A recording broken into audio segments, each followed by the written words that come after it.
Hello, everyone. Welcome back to another episode of Mindful Chaos. I'm your co host, Justin. And this is Julia. And today we'll talk about mindfulness. And it literally saved my life. And I'll probably start with a story. I had a heart attack / near-death experience in my early 20s, around 10 years ago. And I didn't know my father's side actually had a heart issue, heart-related disease. I only knew my grandpa, which is my dad's dad, passed away from heart attack when he was 60-something. And my dad had like a valve issue, but he never told me. So for me personally, going to school in the U.S., studying college in Boston, just partying, kind of abused my body. And after college, I lived in China and worked there for a period of time. And back in 2010-ish, the air quality in Shanghai is very, very bad, if any of you have been there. And the business I'm in was in supply chain, so the lifestyle is basically drinking with factory owners, smoking, etc., etc. Long story short, one day at dinner, I was having dinner by myself. I felt a sensation I never felt before, which is a very tightness in the chest, and also like a weird tingling feeling in my spine. And I didn't know what was going on, but immediately I couldn't breathe, and I knew my heart rate was racing, and I thought I was going to pass out. And at that moment, like sometimes, intuition wise, you're just like, okay, something's very off. And I was like, dude, I cannot die in China. If I die, I have to die in Taiwan. Long story short, went to the ER that same night, and my mom had to fly over and then help me get on a plane the very next day in the afternoon. And the hospitals in Taiwan, they couldn't find what the reason was. So apparently for heart issues or heart conditions, it can only be detected while it's happening, while you're having the episode. And it took them a month to figure it out, and I had to have the surgery. Throughout the surgery, I had to be fucking awake. It turns out I have like some fibrillation, tachycardia. Without getting too technical, right? I had some heart issue, and the doctor said it could be genetic, it could be your lifestyle. They don't know. And the surgery, it's called catheter anesthetization or something. It basically had to go through here, through the artery and also the other part of it. And I had to be awake throughout the whole surgery. It was fucking horrible. And from this whole experience led me to meditation, ironically. And when I was doing meditation / mindfulness practice, I wasn't trying to be a better version or trying to find the fucking purpose of life or meaning. It was literally telling myself, don't die, Justin. You just got the ticket, to live. Like, please, like, be, like, I tell my own heart and be like, yo, just be my buddy, man. Like, come on, just chill out. I could be talking to you, but my heart rate could be over like 120 or 130. It's very, very uncomfortable. And during those times, that was actually one of my lowest periods of my life in my early 20s, was I was meditating hours a day, morning and nighttime. And from that practice, I found something quite interesting, is that you are actually not your thoughts. You are part of your thoughts, and you can also be apart from your thoughts. The best analogy that I've learned, like sometimes emotions or thoughts are like weathers, You can have a storm raining outside, and you can decide to be in the rain, be in the storm, or rise above the clouds. Actually, above the clouds is actually just sun. Or you can go inside the house and observe the rain. So the choices lies upon you. And there's also another very good analogy I learned, is that between stimulus and response, there lies a space, right? You cannot control how the outside external factors, what has happened to you, but you can control what you're going to respond to that. And with that space, you can find peace, equanimity, and power. And that, in my opinion, that's where power comes from. So that's like a short story of literally how like mindfulness practice and meditation has saved my life. And I've been meditating over 10 years now. And I'm very, very fortunate to say, like, I've discovered many, many different parts of myself. Growing up, my head has always been very, very noisy, and I didn't know how to be with it. But now at least I know how to kind of turn down the knob and the volume a bit, and just kind of cruise it in the background and kind of focus on what I'm trying to do right now in the present, so. It's really interesting what you're saying, because I think I didn't have a near-death experience, but well. You had three. Okay, yes. Different types, but yeah. Actually, I did have a near-death experience, which is something I don't really talk about much, but I was suicidal. I wrote a suicide letter, and that was a moment where I kind of died in that moment, like it wasn't like a near-death experience physically, but I kind of died. And after that moment, it was just like I suddenly needed to kind of hold back to myself somehow. And that's where meditation started with me. I started meditating throughout this whole depressive episode, which is kind of coming from a maniac episode from my bipolarity. And what helped me throughout all of this was that I was able to meditate for 8 hours a day. Like I think at the worst times of your life, meditation just comes and kind of saves you. Like it did for me, at least. Like I was meditating 8 hours a day. I was constantly on a mindset of trying to stay at peace, don't think too much, just like wanting to be with myself. And that's what meditation did for me. So right now I have a question for you. How did you start meditating? Like, because I think it's really hard. Like the main thing of mindfulness is meditation. But I know a lot of people said that meditation is really hard for them. How do you start meditating? I think there's a very common question that people ask me. Again, I'm not like some guru or teacher. I don't have any like shamans or guidance. And actually in Eastern culture, or just in Chinese culture, right? So I grew up in a family that's like Taoism, similar to Buddhism, but quite different. And Taoism, from my understanding, actually don't preach meditation. It's more of a Buddhist practice. And it's quite funny that some of the temples I've gone to in Taiwan, some of the nuns or the monks are kind of following a very strict dogmatic guidance and principle. I'm like, oh, you have to meditate this way, you have to sit this way, you have to chant X, Y, and Z, which I thought was quite interesting. But again, because I was in their space and temple, so I do respect that and have experience with those. And back to the question, like how I started meditating was actually, like I said, I was just trying to find physical calm and peace so I can breathe, because sometimes like during those health crises, it was really hard for me to even slow down my heart rate. It would just kind of either skips or have like a weird burning sensation or just beating too fast without doing anything. I heard friends who has like anxiety attacks, and I've tried to help them. The easiest way I can share like a practical tools and lesson, it's literally like if you're listening right now, you can try to close your eyes and just imagine how the air moves through your nostril and your lungs, right? And you count. You breathe in your nose as a 1, and you can either breathe through the nose or the mouth out as a 2, and you just do again. 3, out 4, and you count to 10. You count to 10, you restart again. Just 1, 2, you breathe in 3, and you just do a couple cycles of those. Like a lot of times, like people are not breathing consciously. Yes, right? That's so important. Breathing consciously. Yeah. That is the main thing that helped me start meditating, was realizing that the moment you pay attention to your own breath, that's a moment where you get to enter your inner body and you get to kind of focus on meditating. Yeah. And so that was like actually my first like thing, which is like, yo, just calm down. And I looked into like, okay, how do you calm yourself down through breathing and just like deep breath, like. And actually, you can see that in the animal kingdom. Like you see lions or like dogs, they yawn because they actually do it more from a more present space. But right now we're in such like chaotic lives, distractions.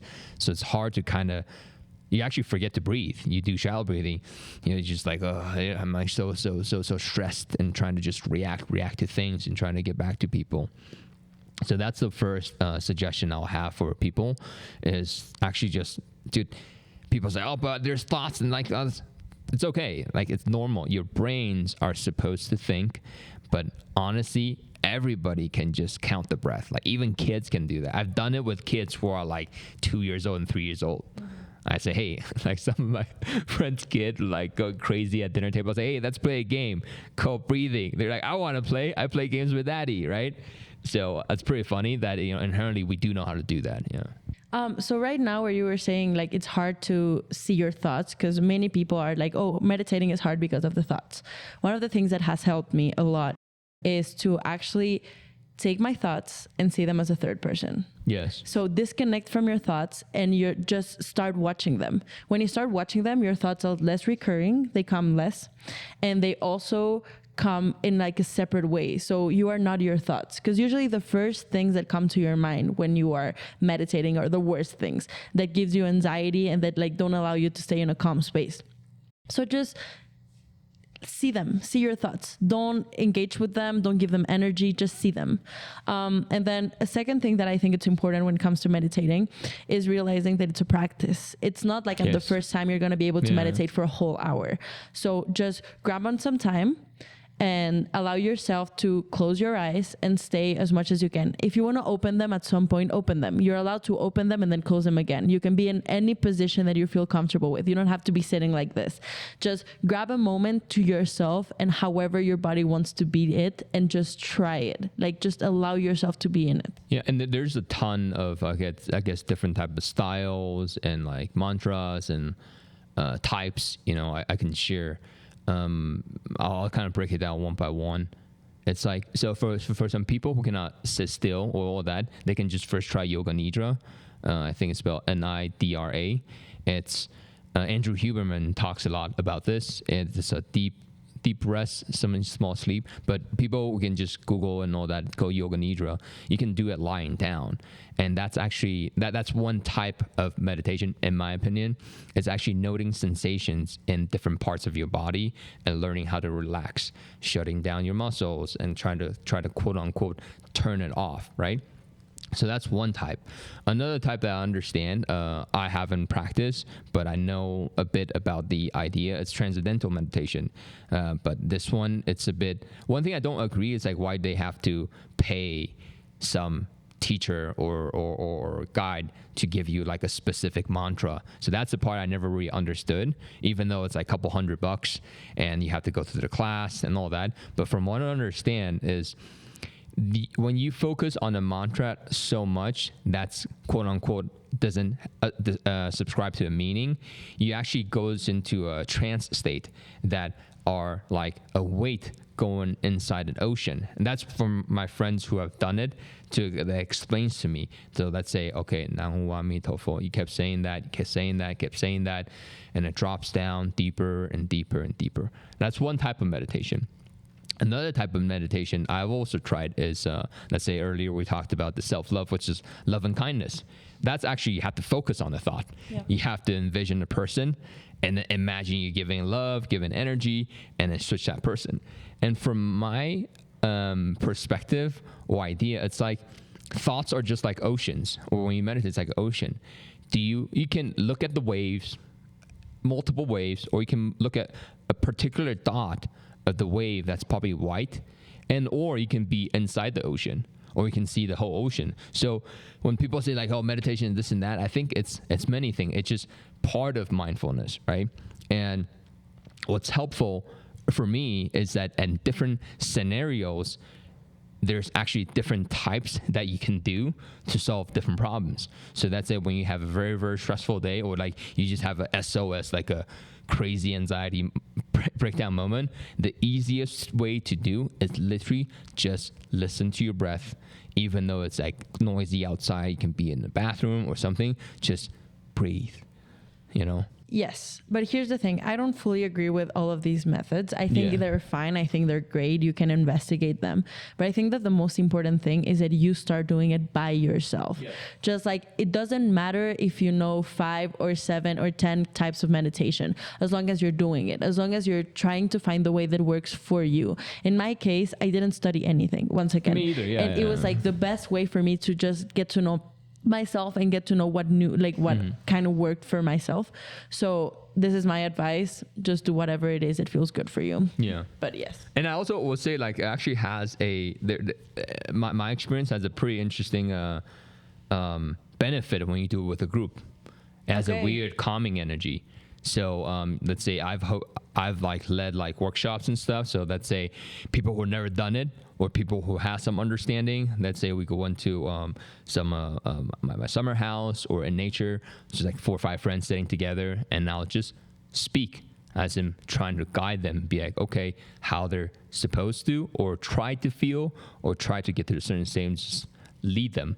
And when everybody is in a, I guess, similar frequency in the state, and then you add in some, let's say, aromas or even sound, like sound bath, it gets very, very potent and Yes. very, very intense for me. And I've had so many experience. I was like, whoa, this, like, where was I? It was like a half dream, half awake state. Yeah.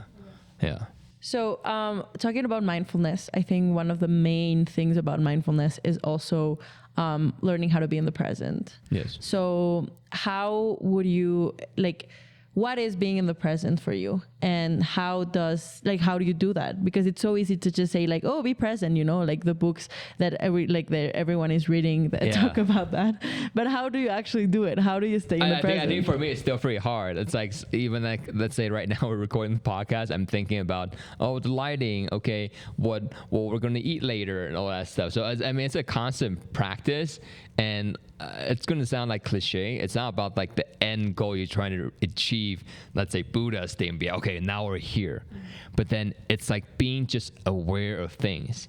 I remember like when I turned 30 for my birthday, I actually checked myself into a Vipassana retreat in northern Thailand, and it was supposed to be 7 days. On the second day, I almost went crazy because my mind could not stop. And every day you have to meditate for like at least like 6 to 8 hours, and the last meal is like at 11. So not only there's hunger, there's discomfort, there's heat, and you start to question why you're here, this and that. And then the I wouldn't say the solution, but to a point that you just kind of give up and surrender and be like, okay, you know what? There's nothing to worry about, nothing to think about. Like, I'm just here. But the mind's still just like a monster, want to come back. But I want to do this when I get out. Oh, I cannot wait for this and that, you know? So for me, it's like, even meditating for over 10 years is still like I wouldn't say a battle, but it's definitely a lesson worth observing. And even by itself, just like that is mindfulness. So I don't think people should be like, okay, there's a certain state you have to reach. You know, and definitely do what works for you and test out different things. Cold baths, like post-cold bath, can also put you in a very, very like a Zen state. Yes, because you're forced. Yeah, To be like, I think there are many aspects in life or things that you do that are forcing you to stay present. For example, when you're working out, that's one of the ways in which you're most conscious, right? But one of the one of the things that are really important is to kind of learn that if you want to go back to the present at any time, what you need to do is breathe. That's one of the things that allowed me to be most present in my life, and that gave me like so much less anxiety, is knowing that at any time in life, in your moment, you can just take a deep breath and take 5 deep breaths, and that will take you to the present, and that will take you to actually enjoy like much of the moment that's happening. Like, just breathe. Yeah, and you can also draw comparisons, like you're saying, like that state of calmness. I also have friends who do like long distance marathons, or, you know, where they're just working out or like doing things, like they put them in a state that they forget about time. And I think it's also useful to kind of remind yourself those experience, it doesn't necessarily mean you have to be sit down doing nothing, but they're actually pretty similar when you're in a certain state. I do wonder, like scientifically, like the brainwave, do they have similarities in terms of the frequencies that they do emit during those states, whether it's sitting down meditating or for people who might be playing music or so. Theta brainwaves. I don't know. Yeah. And people who know can probably comment and correct us. So, yeah. Like the only thing that keeps us in time is the fact that we have memories, that's the past, and we have thoughts, that's the future, right? So learning to let go of the past is another way of staying in the present, right? Okay. And learning to not have expectations about the future is another way of staying in the present. So it's like an understanding that there's only the now. Okay, there we're always existing in the now. So you're saying having this framework and understanding help you to be more mindful. Oh yeah, totally. Okay. Because mindfulness is staying in the present. It's staying conscious. It's consciously deciding to stay in the present. That's like one of the like translations that I've read, because it's like there's not an exact translation in English. Well, mindfulness. Yeah. Because I do think about like some animals do not have the mechanism to keep track of time. Exactly. Because time is just an illusion. Time is like a construct. We have a clock, right? Yes. If we didn't have clocks, we would have no idea about whether it's what time. Like we wouldn't worry about we have to get there in 10 minutes. You know, it would just be existing. So time, in general, in my case, it doesn't exist. Okay. Because we only exist in the now, Justin. Like the only thing you're experiencing your whole life is the now. It's not the future. It's not the past. I'm trying to think like how does that apply? So you're saying because of this understanding and framework, if you can apply in daily lives, perhaps you can reach or be in a better state. Presence and calmness, yeah? Yes, because presence equals calmness, right? Presence equals not anxiety. Presence equals like I think it's consciousness. A byproduct. Yeah, the calmness comes from being present then. It's kind of funny that I realized, at least like some of the studies I've done like related to the Buddhism and stuff, it's not about like, oh, how long I've meditated today, you know, but like the technology or like the current culture and be like, hey, check me out, I meditate 1 hour a day. And these app does trying to gamify in some way to make it competitive. So people was like, okay, what's the difference between you meditate for an hour and 10 minutes? You know, out of that hour, how many moments you're actually thoughtless or present, right? So I thought it's like a very interesting, like not contrast, but a discussion for people to have. It's like, okay, perhaps I don't need to fucking sit and do nothing. Perhaps working is my mindfulness practice. Perhaps raising kids or cooking. I personally think that it's about having a moment to yourself.